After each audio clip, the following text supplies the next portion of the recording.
সমগ্র বরাক উপত্যকা সহ বিভিন্ন এলাকার গুরুত্বপূর্ণ খবরের মধ্যে স্বাগতম। আজ হলো 14 এপ্রিল 30 চৈত্র মঙ্গলবার। আজকের প্রথম খবরটি হলো উৎসব মুখর পরিবেশ, বিজেপি দলের নেতাদের। রাজ্যে 90 থেকে 100 আসনে জয়ী বিজেপি সরকার গঠন করবে। রাজ্যে আবার বিজেপি।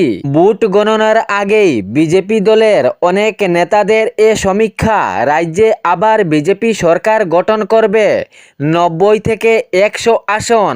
বিজেপি দলের বিভিন্ন নেতাদের বক্তব্য সামনে এসেছে। বক্তব্যে মন্তব্য প্রকাশ করা হয়েছে। রাজ্যের জনগণ বিজেপিকে ভালোবাসে, তাই বিজেপিকে ভোট দিয়েছে। কারণ বিজেপি জনসাধারণের জন্য কাজ চালিয়ে গিয়েছে ভালোভাবেই। রাজ্যের জনগণ এটি বুঝতে পেরেছে, তাই জনগণ বিজেপিকে ভোট দিয়েছে। রাজ্যের বিজেপি দলের নেতাদের বক্তব্য সামনে এসেছে। 90 থেকে 100 আসন কম হবে না। রাজ্যে আবার জয়ী হবে বিজেপি, আবার রাজ্যে শাসন করবে বিজেপি। ভারতীয় জনতা পার্টির বিভিন্ন নেতাদের মুখ থেকে প্রসঙ্গ উঠেছে এবং কর্মীদেরও মুখ থেকে প্রসঙ্গ সামনে এসেছে। এর পরবর্তী খবরটি হলো দুর্লভচড়া স্টেশন রোডের সামনে ভয়ঙ্কর অগ্নিকাণ্ড, পুড়ে ছাই বসতবাড়ি। জানা গিয়েছে দুর্লভচড়া স্টেশন রোডের জয় ভট্টাচার্যের ঘরে ভয়ঙ্কর অগ্নিকাণ্ডের ঘটনাটি সংঘটিত হয়। মুহূর্তের মধ্যে আগুনের লিলিশিকান ছড়িয়ে পড়ে চতুর্দিকে। তবে আগুনের ভয়ঙ্কর রূপ দেখে স্থানীয়রা আগুন নিবানোর চেষ্টা চালান, কিন্তু কোনো কাজ হয়নি। তৎক্ষণাৎ স্থানীয়রা খবর দেন বিভাগীয় কর্মীকে। জানা গিয়েছে দুর্লভচড়ায় ফায়ার ব্রিগেড না থাকার কারণে রামকৃষ্ণনগর থেকে আসতে কিছু সময় দেরি হয়ে যায়। এই সময়ের মধ্যে দুর্লভচড়া স্টেশন রোডের সামনে যে জয় ভট্টাচার্যের ঘরে ভয়ঙ্কর আগুনটি লেগেছিল আরও বিরাট রূপ ধারণ করে নেয়। তবে ফায়ার ব্রিগেড আসার পরে আগুন নিবানোর প্রবল চেষ্টা চালায়। কিছু সময় চেষ্টার পর আগুন নিয়ন্ত্রণ আসলেও এর পূর্বে জয় ভট্টাচার্যের ঘর পুড়ে ছাই এবং অনেক নথিপত্র সহ অনেক মূল্যবান সামগ্রীও পুড়ে ছাই হয়েছে বলে জানা গিয়েছে। যখন আগুন ঘরে লেগেছিল তখন ঘরে কেউ ছিল না বলে সূত্রে খবর পাওয়া গিয়েছে। তবে প্রাথমিকভাবে অনুমান লাগানো হচ্ছে বিদ্যুৎ থেকে ভয়ঙ্কর অগ্নিকাণ্ডের ঘটনাটি সংঘটিত হয়, যা মুহূর্তের মধ্যে অনেক ক্ষয়ক্ষতি হয়ে যায়। এর পরবর্তী খবরটি হলো নারী শক্তিকে আরো শক্তিশালী করাই বিজেপির কাজ রয়েছে। বিজেপি নারী শক্তিকে আরো আগ বাড়ানোর চেষ্টা চালাবে বললেন ভারতের প্রধানমন্ত্রী নরেন্দ্র মোদী। নরেন্দ্র মোদী ওনার বক্তব্যে জানিয়েছেন নারী শক্তিকে আরো শক্তিশালী করার লক্ষ্য রয়েছে। বিজেপি সরকার কাজ চালিয়ে যাচ্ছে নারী শক্তিকে আরো অগ্রগতি দেওয়ার জন্য। নারীরা যাহাতে স্বাবলম্বীভাবে দাঁড়িয়ে নিজের কিছু কাজকর্ম করতে পারে, এ নিয়ে বিজেপি সরকারের অনেক তীক্ষ্ণ নজর রয়েছে। বিজেপি সরকার কাজ চালিয়ে যাবে বলে প্রধানমন্ত্রী নরেন্দ্র মোদী ওনার বক্তব্যে প্রকাশ করেন। এর পরবর্তী খবরটি হলো প্রেমিকাকে পুড়িয়ে হত্যা পলাতক যুবক। ভয়ঙ্কর ঘটনাটি ঘটেছে গুয়াহাটি মহানগরীতে। এক ব্যক্তি তার প্রেমিকাকে জীবন্ত আগুনে পুড়িয়ে হত্যা করল। শহরের বড়াগাঁও এলাকায় একটি ভাড়া বাড়িতে ধরনের জঘন্য ঘটনাটি ঘটে। ঘটনার খবর ছড়িয়ে পড়তে পুরো চাঞ্চল্য সৃষ্টি হয় এলাকা জুড়ে। আগুনে দগ্ধ অবস্থায় যুবতীকে গুয়াহাটি মেডিকেল কলেজ হাসপাতালে ভর্তি করলেও শেষ রক্ষা হয়নি এই যুবতীর। নোয়াগাঁওয়ের বাসিন্দা রাজু বরার বিরুদ্ধে অভিযোগ উঠেছে। ঘটনার পর যুবক পলাতক বলে জানা যায়। প্রাথমিক তদন্তে আরো জানা গিয়েছে লক্ষিমপুর থেকে নিয়ে এসেছিল এই যুবতীকে এবং ভাড়া ঘরে থাকতো রাজু।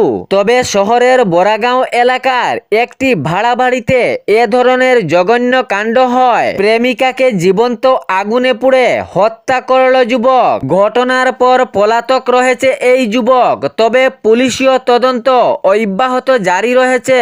এর পরবর্তী খবরটি হলো শিলচরের আশেপাশে সহ শিলচর শহরেও ঘূর্ণিঝড়ে ক্ষতিগ্রস্তদের ত্রাণ কার্যের হাত বাড়িয়েছেন জেলা প্রশাসন। তিনি উনার টিম নিয়ে পরিদর্শন করলেন শিলচর সহ আশেপাশের ক্ষতিগ্রস্ত বিভিন্ন এলাকা। এই ভয়ঙ্কর ঘূর্ণিঝড়ে ক্ষতিগ্রস্ত পরিবার সহ বিভিন্ন এলাকা পরিদর্শন করেন কাছাড়ের জেলা আয়ুক্ত আয়ুষ গর্গ, অতিরিক্ত জেলা আয়ুক্ত তথা ডিডিএম এর দায়িত্বপ্রাপ্ত কর্মকর্তা সৌভিক ভূঁইয়া, শিলচর সদর সার্কেল অফিসার, জেলা প্রকল্প আধিকারিক ও ফিল্ড অফিসারকে সঙ্গে নিয়ে তিনি শিলচর সহ বিভিন্ন এলাকা পরিদর্শন করেন।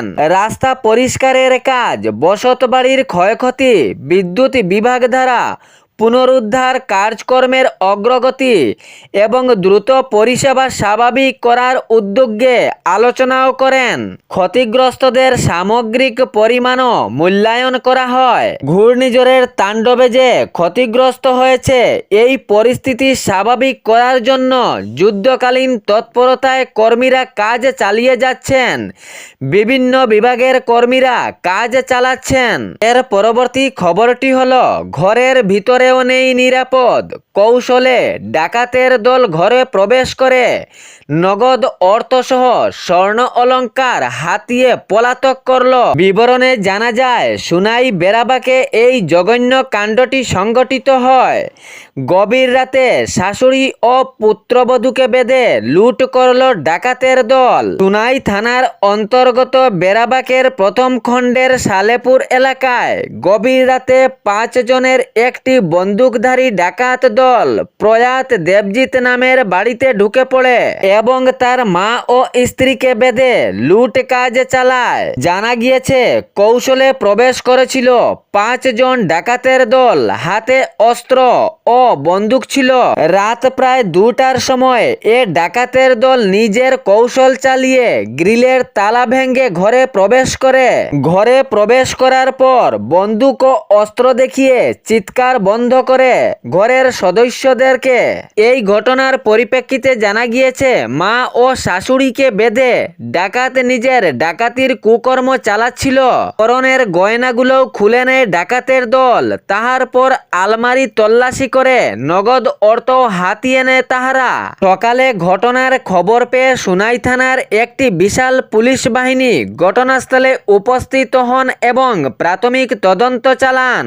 এর পরবর্তী খবরটি হলো, একটি যাত্রীবাহী টেম্পো এবং একটি ইকোভ্যানের মুখোমুখি সংঘর্ষের ফলে ভয়ঙ্কর ঘটনা সংঘটিত হয়। এই জোরদার সংঘর্ষের ফলে 11 জন আহত এবং 1 জন নিহত হয়েছেন বলে জানা গিয়েছে।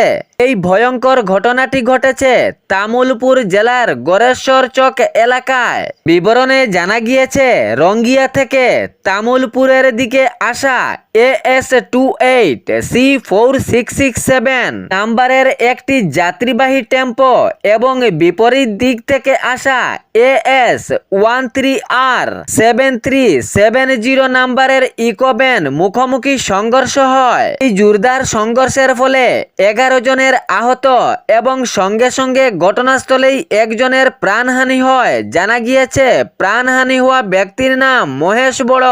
ভারতীয় সেনাবাহিনীর সদস্য এবং স্থানীয়দের সহায়তায় উদ্ধার কাজ আরম্ভ হয়। আহত 11 জনকে তড়িঘড়ি করে স্থানীয় হাসপাতালে নিয়ে যাওয়া হয়। তবে 2 জনের অবস্থা সংকটজনক রয়েছে বলে জানা গিয়েছে এবং 1 জনের ঘটনাস্থলেই প্রাণহানি হয়ে যায়। এর পরবর্তী খবরটি হলো, যাহাদের অরুণোদয় থেকে নাম কর্তন করা হয়েছে তাহাদেরকেও নতুন তালিকায় অন্তর্ভুক্ত হবে বলে প্রচারকালীন অবস্থায় জানিয়েছিলেন মুখ্যমন্ত্রী ডক্টর হিমন্ত বিশ্ব শর্মা। তিনি বক্তব্যে মত প্রকাশ করেছেন, যদি রাজ্যে বিজেপি সরকার আসে তাহলে নতুন করে অরুণোদয়ের আবেদন প্রকল্প শুরু হবে এবং যাহারা বঞ্চিত রয়েছেন তাহাদেরকে অরুণোদয়ের আওতায় আনা হবে।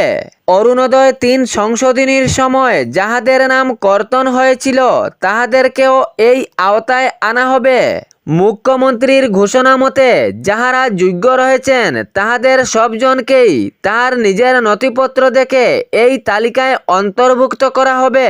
এ ছিল বরাক উপত্যকা সহ বিভিন্ন এলাকার গুরুত্বপূর্ণ খবর। এরকম নিত্য নতুন খবর পাওয়ার জন্য চ্যানেলটি সাবস্ক্রাইব করে রাখবেন এবং ভিডিওটি লাইক করে শেয়ার করতে ভুলবেন না, যাতে সঠিক সংবাদগুলো অন্যজনের কাছে পৌঁছায়। ধন্যবাদ।